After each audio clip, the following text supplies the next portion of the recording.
Début de la semaine, ça n'arrête pas et le journal avait raison de titrer « C'est la folie des Pokémon qui s'empare » ou on peut dire Montréal. Remplacer le nom de la ville par n'importe quel autre, ça va être à peu près la même chose sur la planète. C'est de la folie. Et Pokémon, donc, qui est redevenu, avec ce nouveau jeu Pokémon Go, complètement incontournable dans l'univers des jeux vidéo, de la réalité augmentée, appelez ça comme vous voulez.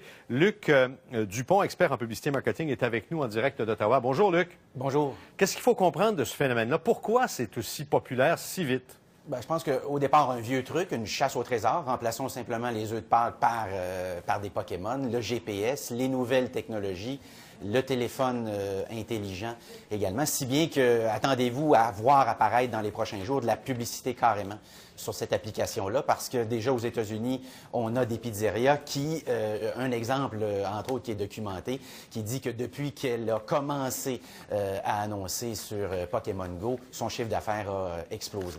Parce qu'on peut trouver un Pokémon, si on fait le jeu, tout près du restaurant en question, et ça attire les clients.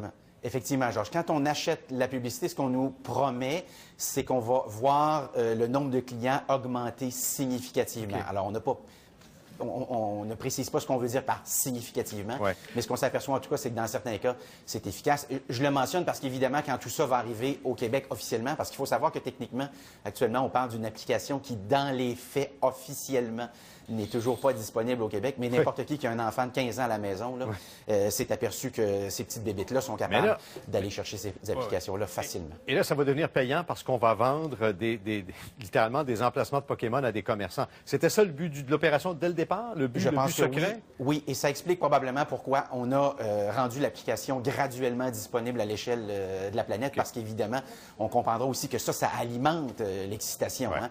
On nous dit que l'application n'est pas disponible dans notre pays. Alors, évidemment, le premier réflexe qu'on a, c'est d'essayer d'avoir accès à l'application. Et tout ça crée une espèce de ferveur.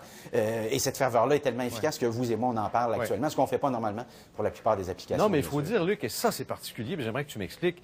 C'est qu'il y a le jeu, oui, les jeux sont très populaires, les jeux vidéo, etc. Mais dans ce cas-ci, comme il y a un aspect très réel, on est dans la rue, on marche sur le trottoir, il y a eu toutes sortes d'incidents qui se sont passés depuis le début de la semaine, des accidents de voiture, des voleurs qui ont été attrapés parce qu'ils allaient jouer au Pokémon Go, la police les attendait. Donc, il y a tout cet aspect social autour aussi. Là. Oui, qui est extraordinairement important. Alors, tous ces petits incidents-là, évidemment, animent et alimentent la rumeur. Quel jeu excitant, quelqu'un a découvert quelqu'un qui était mort.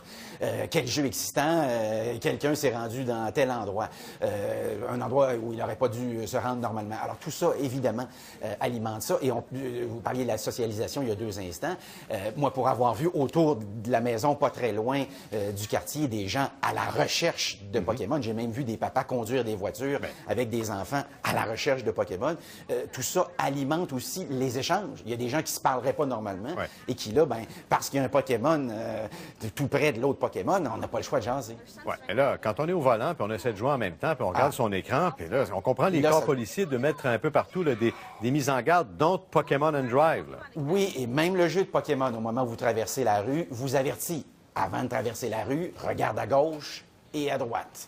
Mais bien sûr, ce que ça nous rappelle aussi, c'est qu'il s'agit d'une application qui est tellement puissante, qui est tellement forte, même si la réalité augmentée, je tiens à le préciser, ça existe depuis plusieurs années, mais pour des millions de personnes à travers le monde, voici le premier contact avec une technologie qui va nous accompagner pour des années et des années, Georges. En quelques secondes, je sais qu'au début de la semaine encore, il y a des experts qui disaient « Oh, ça va être un feu de paille ». Est-ce qu'après, quand tu vois ce qui s'est passé depuis 4 jours, tu penses que ça va durer ou au contraire, on va se lasser vite?